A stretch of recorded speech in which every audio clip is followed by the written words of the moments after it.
Dear student, अब हम Mendeleev's periodic law and periodic table को डिस्कस करेंगे। 1871 में रशियन केमिस्ट मेंडलीव्स ने पीरियोडिक लॉ पेश किया।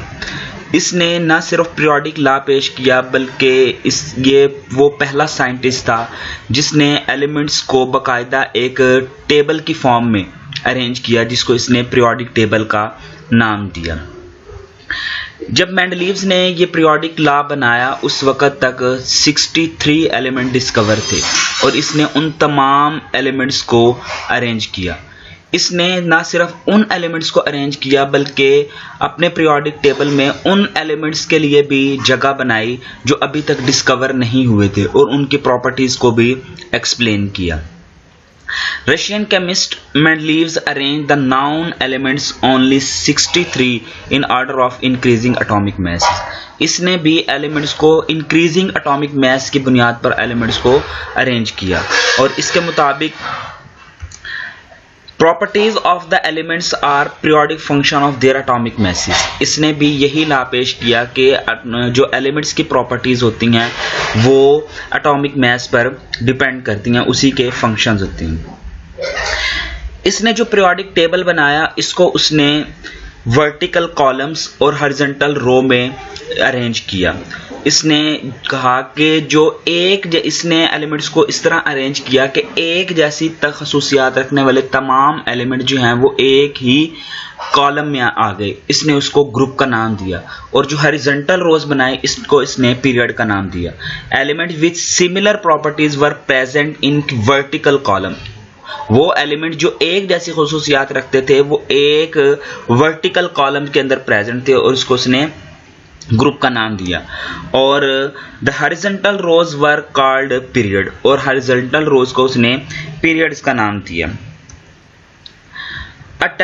इस पीरियोडिक टेबल की डेफिनेशन क्या है? A tabular arrangement of element in row and column.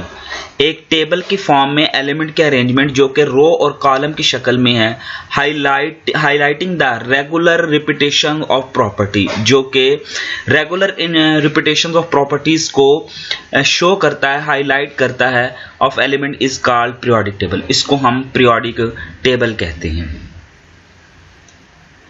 ये वो मेंडलीव्स का बनाया हुआ पीरियोडिक टेबल है जो इसने रोज और कॉलम की फॉर्म में यानी ग्रुप्स और पीरियड की फॉर्म में उसने एलिमेंट्स को अरेंज किया और on the basis of atomic message arrange किया। इसने हाइड्रोजन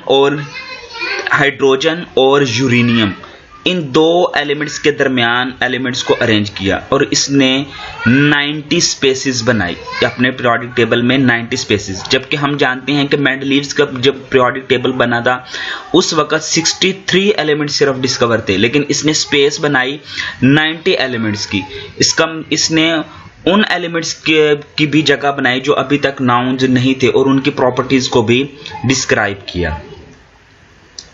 जैसा कि अब उस वक़्त जो बोरान, एल्यूमिनियम और इसके बाद गैलियम एक एलिमेंट था जो कि उस वक़्त डिस्कवर नहीं था, लेकिन इसने उसकी भी जगह रखी थी और उसका एटॉमिक मास भी बताया कि उसका एटॉमिक मास 44 है। जबकि ये बाद में डिस्कवर किया तो जो मेंडलीव्स ने पीरियोडिक जो इसकी प्रॉपर्टीज़ बताई थी वही इस एलिमेंट की प्रॉपर्टीज़ थी।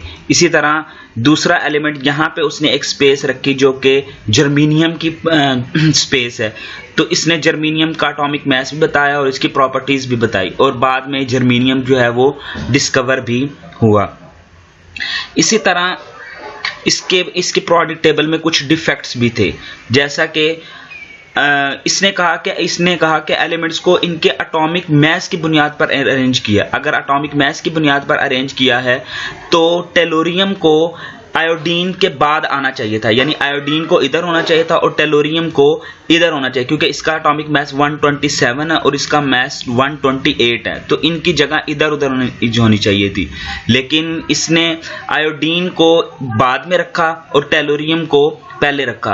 आयोडीन को इसलिए रखा क्योंकि इसने देखा कि फ्लोरीन, क्लोरीन, ब्रोमीन के साथ आयोडीन की प्रॉपर्टीज मैच होती हैं। तो कुछ एलिमेंट्स की इसने arrangement on the basis of chemical properties भी की, ना कि एटॉमिक मास। तो ये इसने काम किया। दूसरा, इस कुछ एलिमेंट्स की में की जो पोजीशन थी, कुछ एलिमेंट की जो पोजीशन थी वो भी करेक्ट नहीं थी। जैसा कि यहाँ पे देखें, ये जिंक है और उसके बाद ये कैडमियम है, उसके बाद ये मरकरी है। इसको इसने ग्रुप नंबर 2 में रखा, यानी बेरिलियम, मैग्नीशियम, कैल्शियम के साथ जिंक, कैडमियम और मरकरी को भी रखा। जबकि जिंक, कैडमियम और जो मरकरी है, इनकी प्रॉपर्टीज बेरिलियम, मैग्नीशियम, कैल्शियम के साथ मैच नहीं करती। तो ये जो इसने इन एलिमेंट्स की जो पोजीशन बनाई वो इनकरेक्ट थी।